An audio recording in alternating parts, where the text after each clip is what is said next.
बार कोशिश करिए कि जी हमारे यहाँ जाओ, दर्शन दे के आओ, चरण टेक आओ। फिर मकान का बहाना बन गया, मकान बना लिया। फिर कहने लगा कि छोरा भी नौकरी लग गया। फिर बोले अब छुट्टी भी आ गया। मैं भी टालता रहा क्योंकि इतनी संगत से ये सब के लिए संभव नहीं है बात। हर जगह हर घर में जाना, आपको पता है इतनी संगत होने के बाद में किस किसके यहाँ जाए, किसके इनकार करे। फिर भी मेरी कोशिश तो ये होती है कि जड़े तक संभव हो, मैं कोई ज़्यादा है जिद पकड़ ले तो उसके लिए टाइम निकालना पड़ता है। फिर महापुरुषों की वाणी भी माननी पड़ती है। अभी जो वाणी इसने गाई के ला गया रही, ये प्रेमी मेरा भाई रे, तेरी बनत बनत बन जाए रे। जो पूनिया भी ला गया रहा तो मैंने बनानी पड़ी। मैंने सोचा ये पीछा छोड़े को नहीं, कोई न कोई टाइम निकालना पड़ेगा। तो आज का समय हर काम के लिए, हर घटना, स्थान, समय सब निर्धारित और निश्चित है। ना मेरे करने से कुछ होता, ना पुनिया के करने से, ना आप लोगों के करने से कुछ होगा। जब सतगुरु की कृपा होती है तो सारे के सारे रास्ते खुल जाते हैं, सारे ऐसे अवसर बन जाते हैं कि कभी न कभी उसके लिए समय निकल जाता है।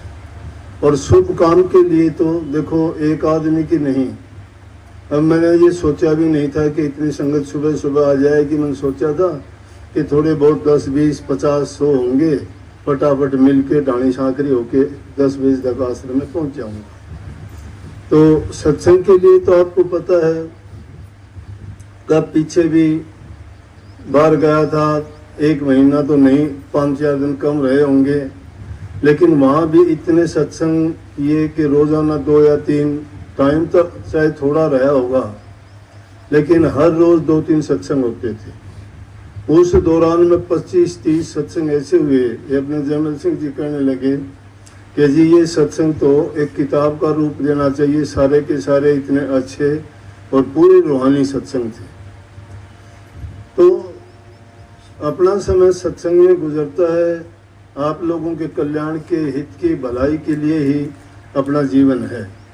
मैंने बचा के कुछ नहीं रखना, चाहे मुझे आपके लिए कितना भी तकलीफ उठानी पड़े, कितनी लंबी यात्रा करनी पड़े, चाहे मेरा अपना आराम सुख सुविधा त्यागना पड़े, मैं हर संभव प्रयास मेरा ये होता है, कोशिश करता हूँ कि आप लोगों की इच्छाओं को पूरी करूं।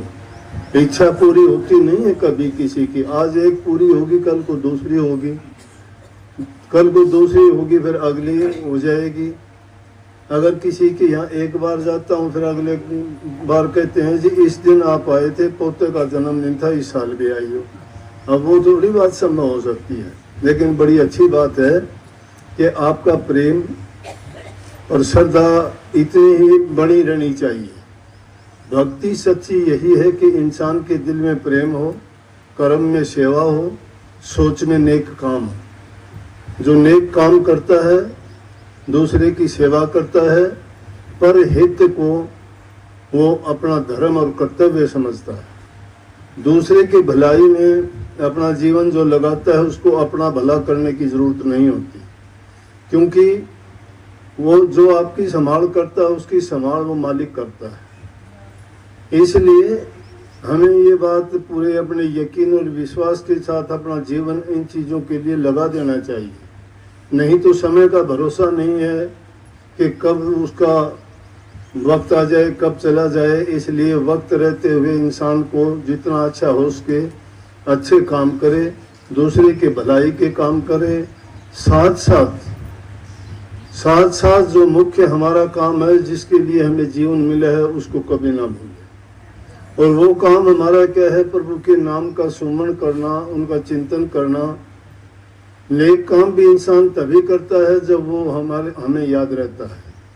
जब मालिक को हम भूल जाते हैं, नाम को भूल जाते हैं, तो नेक कर्म से भी समझो कि हमने अपने आप को काल के हाथ में अपनी चाबी सौंप दी है, और वो हमारे से अपने मन मर्जी के काम फिर करवाने शुरू कर देता है।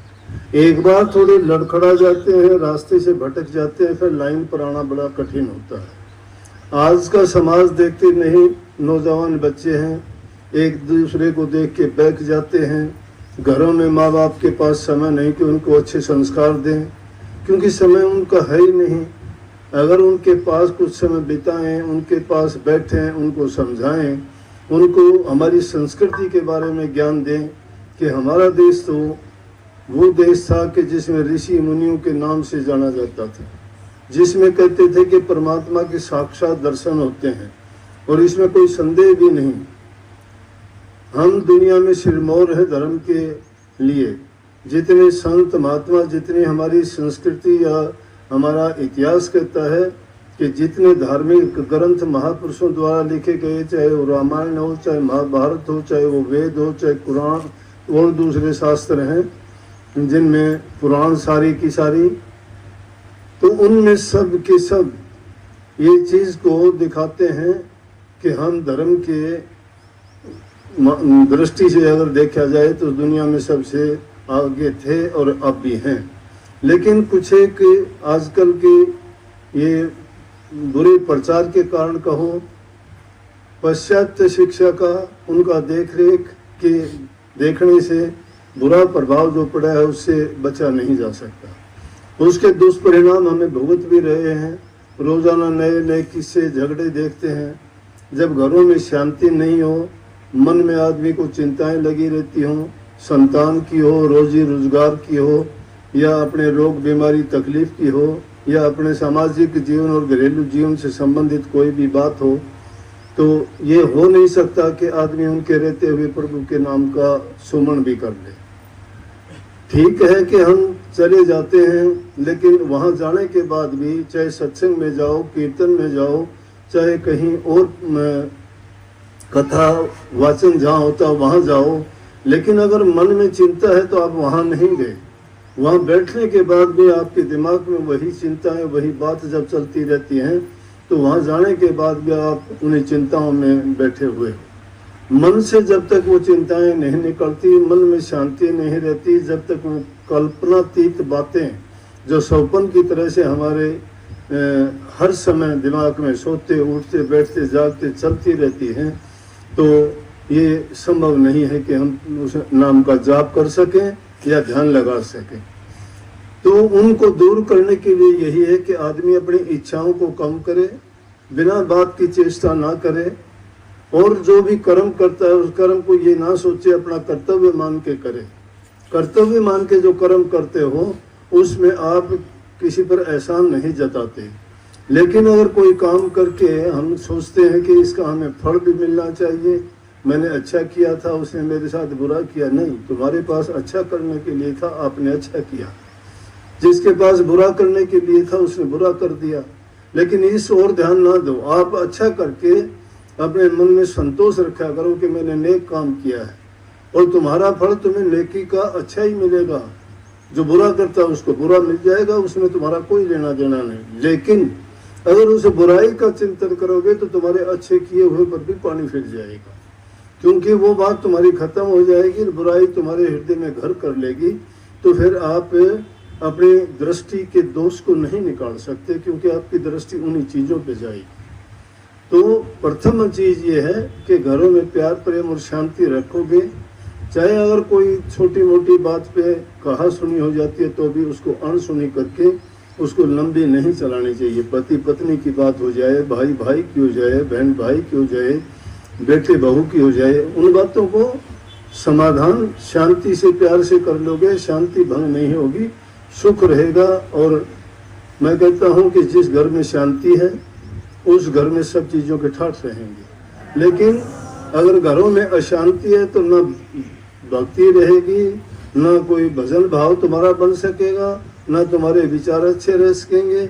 और घर में यूँ सोच लो कि काल का पैरा हो जाएगा, लक्ष्मी बात छोड़ देगी, अच्छे काम भी करना चाहोगे तो भी वो तुम्हारे काम बुरे हो जाएंगे। इसलिए उन बुराइयों से बचो, और उन सब का इलाज है नाम का सुमन। सब रोगों की दवाई है, सब परेशानियों का इलाज है, सारी समस्याओं का समाधान है कि जब भी ऐसा कुछ होता है निश्चिंत एकांत में जाके उन बातों को, चिंता की बात को छोड़ के प्रभु के नाम का, मालिक का जो सतगुरु ने तुम्हें बख्शा है, उस नाम का सुमरण किया करो। सुमरण ऐसा करो कि सुमरण करते वक्त तुम्हें दूसरी बातों का ख्याल लेना है। अगर दूसरी बातों में ख्याल रहता है तो सुमरण तुम्हारा कच्चा है। सुमरण में ही ताकत है, सुमरण में ही, क्योंकि उसमें एकाग्रता आती है, मन टिकता है उसमें, ये भागता नहीं इधर उधर। और जब मन तुम्हारा टिक जाएगा तो सारे काम समझो बन जाएंगे। थोड़ा समय लगाऊंगा मैं। अभी सबको आशीर्वाद। भाई दर्शन आपने मेरे कर दिए, मैंने आपके